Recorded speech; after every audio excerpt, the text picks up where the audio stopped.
12-13 سال پہلے جو یہ سلسلہ شروع کیا لائبریری کا، کس وجہ سے آپ نے یہ پلان کیا کہ ہمیں اس علاقے میں، اس وقت تو کتاب کا یا لائبریری کا تو دور دور تک کوئی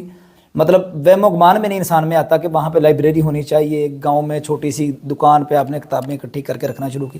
یہ خیال آپ کو کیوں آیا؟ حافظ صاحب، میں ذاتی طور پہ یہ سمجھتا ہوں کہ وہ جو تربیت کے انسٹیٹیوشنز تھے وہ فار دی ٹائم بینگ اپنا رول چھوڑ چکے ہیں.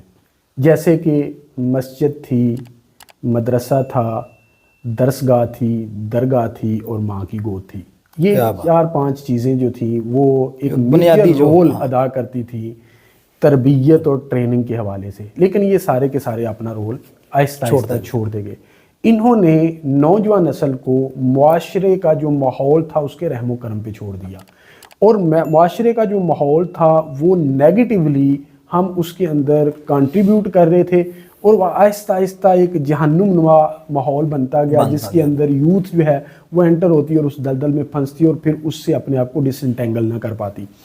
تو میں یہ سمجھتا تھا کہ یہ جس علاقے سے مجھے اللہ نے موقع دیا ہے یہاں پر آگے بڑھنے کے لیے، وہاں پہ every thing is available in the form of resources. یہ نہیں ہے کہ ریسورسز نہیں ہیں، سمپل یہ ہے کہ وہاں پر ماحول نہیں ہے اور کوئی گائیڈ کرنے والا نہیں ہے. تو اس کے لیے میرے ذہن میں یہ آئیڈیا آیا جو بیسیکلی میں نے مختلف شخصیات کی جو زندگی ہیں ان کو پڑھنے کے بعد ہی یہ ڈیڈیوس کیا وہاں سے کہ اگر آپ معاشرے کو تبدیل کرنا چاہتے ہیں تو you must have something to inspire them, you must have something to guide them. تو جب وہ انسٹیٹیوشن جنہوں نے رول ادا کرنا تھا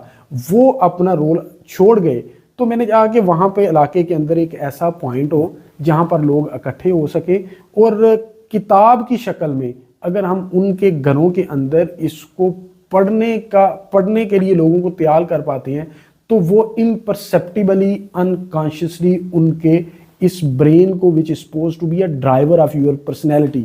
وہ چینج کر دے گی، اور جب وہ چینج کرے گی تو آہستہ آہستہ وہ چینج آئے گی. تو یہ پیچھے ایک آئیڈیا تھا.